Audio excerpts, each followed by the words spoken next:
In order to develop a budget and a communications strategy, it is very helpful to do a benchmark survey.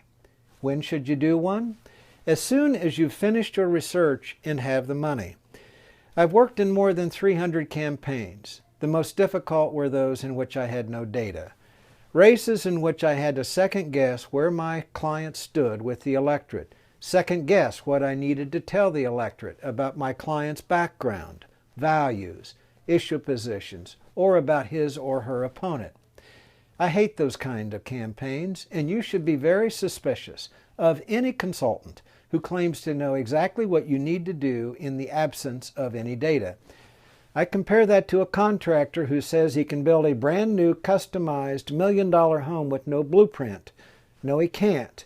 Even if he is an experienced builder, even if he's built other $1,000,000 homes, the fact that you are building a customized home means he's never done one quite like yours. Your campaign is a customized operation, and no one has ever run one quite like yours. When doing your poll, there are a couple of mistakes to avoid. One, don't assume that you or your media consultant knows exactly what your strategy should be without taking a sample of public opinion. If you do, you may find at the end of the day that you've blown hundreds or thousands or millions of dollars on a communication strategy that was completely flawed. Two, do not use polls to determine your positions on fundamental issues. If you need a poll to do that, you should not be running. The purpose of a poll is to test the saliency of your own ideas and how they fare in the political marketplace.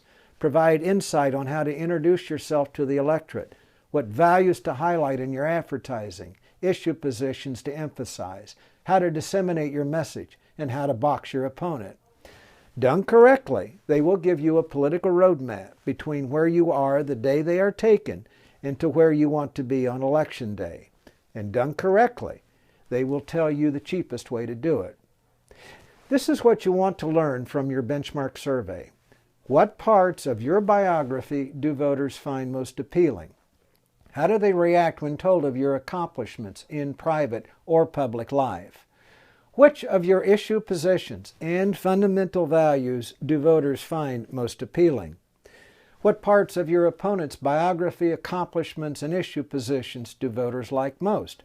What things about your opponent do they like least? How do voters react to the flaws in your opponent's record and issue positions? When you compare your biography, your fundamental beliefs, and issue positions to that of your opponent, which contrast do voters find most compelling?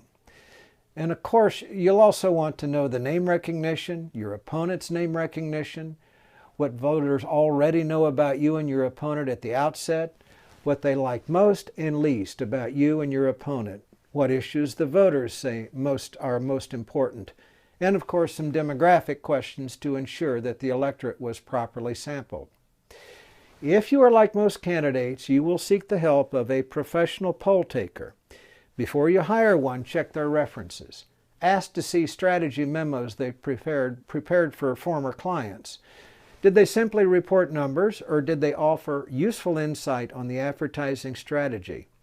There are plenty of poll takers who know how to take an accurate survey. Make sure you hire one that can also give you some insight on your communications plan. Finally, make sure you know at the outset what your survey is going to cost. Get it in writing. Make sure that you receive your own copy of the crosstabs. And do not make the final payment on your poll until the report and analysis is delivered. Have questions? Call me at 845-458-1210 or email me at j@jtownsend.com. Please also be sure to visit jtownsend.com to get your copy of my free book, The 10 Worst Mistakes Candidates Make. I'm Jay Townsend.